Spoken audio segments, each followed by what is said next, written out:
तीनों में bumper Samajwadi party आ रही है। पूर्ण बहुमत सरकार बनने जा रही है। मुझे किसी की आवश्यकता नहीं होगी। नमस्कार, इस समय इटावा में मौजूद हूँ और हमारे साथ हैं वीरू भदौरिया जी।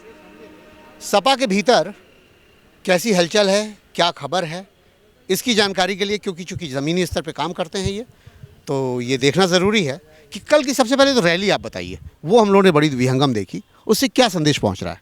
इटावा की रैली माननीय राष्ट्रीय अध्यक्ष अखिलेश यादव जी को देखने के लिए घर घर से लोगों ने आकर स्वागत किया। और रैली क्या, एक तरह से वो सुनामी थी जिसने कल इटावा का चुनाव ख़त्म कर दिया है। अब इटावा की तीनों सीटों पर समाजवादी पार्टी जीतने जा रही है। जो लगातार विश्लेषण चल रहा है, सब जगह विश्लेषण चल रहा है कि शंटू और सरिता देवी जी, ये दोनों लोग टक्कर देने वाले हैं इटावा की सीट पर। समाजवादी पार्टी के सामने ये दोनों आपस में टक्कर तो दे सकते हैं, लेकिन समाजवादी पार्टी सबसे ऊपर है और समाजवादी पार्टी शुरू से ही है और लास्ट तक रहेगी। और समाजवादी पार्टी कम से कम 25,000 वोटों से इटावा जीतेगी। जो विजय रथ था, विजय यात्रा जो चल रही थी, उस बस में एक दृश्य बड़ा ज़बरदस्त आया था। उसमें मुलायम सिंह जी भी हैं, अखिलेश जी भी हैं और पीछे खड़े हैं शिवपाल जी। तो क्या ये माना जाए कि शिवपाल जी उनके साथ एकदम कदम से कदम और कंधे से कंधा मिला के चल रहे हैं? शिवपाल जी ने अपना मन बिल्कुल साफ कर लिया है।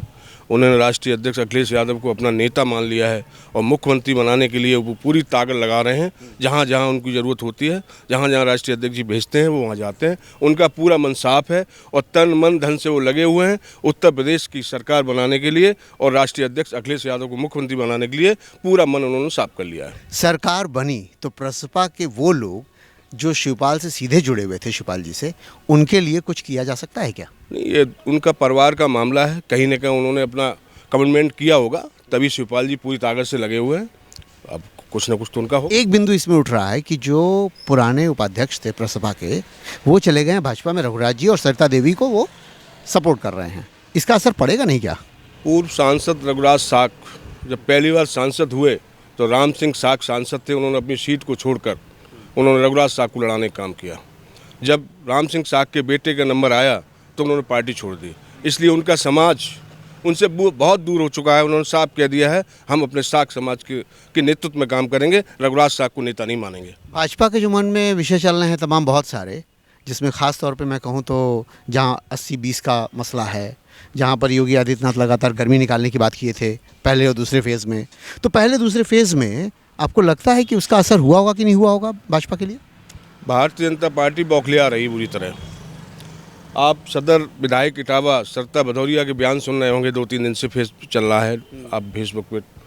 वो पूरी तरह घबरा चुकी हैं। उन्होंने अपनी हार मान ली है और भारतीय जनता पार्टी के बड़े नेता राष्ट्रीय अध्यक्ष जी को घेरने का काम कर रहे हैं। लेकिन राष्ट्रीय अध्यक्ष बेखौफ होकर पूरे प्रदेश में जो जन सैलाब उनको समर्थन दे रहा है, उसने स्पष्ट कर दिया है कि समाजवादी पार्टी की सरकार बनने जा रही है, उसे कोई रोकने वाला नहीं। आखिरी सवाल ये है कि ज़मीनी स्तर पे आपने देखा होगा कि जो अनाज वितरण हुआ है और उसकी चर्चा हर जगह हो रही है, उसका ज़रा भी क्या असर आप लोग समझ रहे हैं कि नहीं पड़ेगा? क्योंकि अखिलेश ने कह दिया कि उस अनाज के साथ हम घी भी देंगे, तो ये निश्चित रूप से उसके बचाव में कहीं कदम है क्या?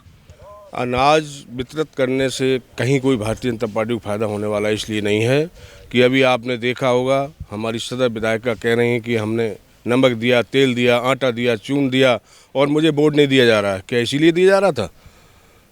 मैं ये पूछना चाहता हूँ कि इसीलिए दिया जा रहा था उनको आटा दान चून कि वो वोट में परिवर्तित कर दें? ऐसा कुछ नहीं है। जनता को इससे नहीं ठगा जा सकता है। जनता को रोजगार चाहिए, शिक्षा चाहिए और उन्हें अपनी सुविधाएँ चाहिए।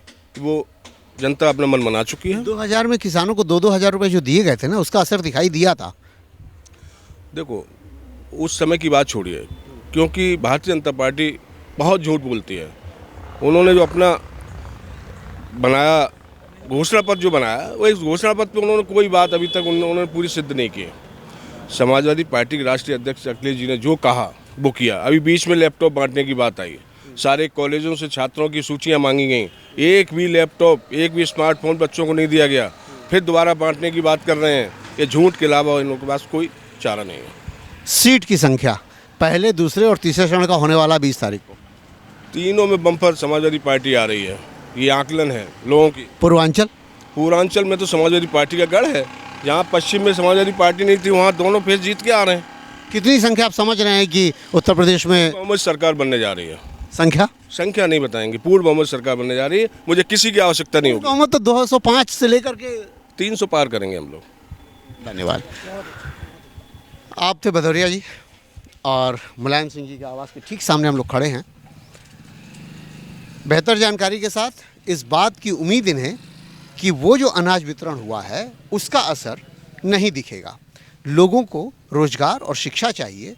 इस संदर्भ में इनकी दिशा ये है कि हम अनाज जो चल रहा है वो तो देंगे ही, उसके साथ घी भी देंगे चूँकि अखिलेश ने कहा है, लेकिन फिर भी उम्मीद ये की जा रही है कि उत्तर प्रदेश में इस बार सपा अपने अकेले दम पर सरकार बना लेगी। देखते रहिए राजपथ टीवी, सबसे पहले भारत।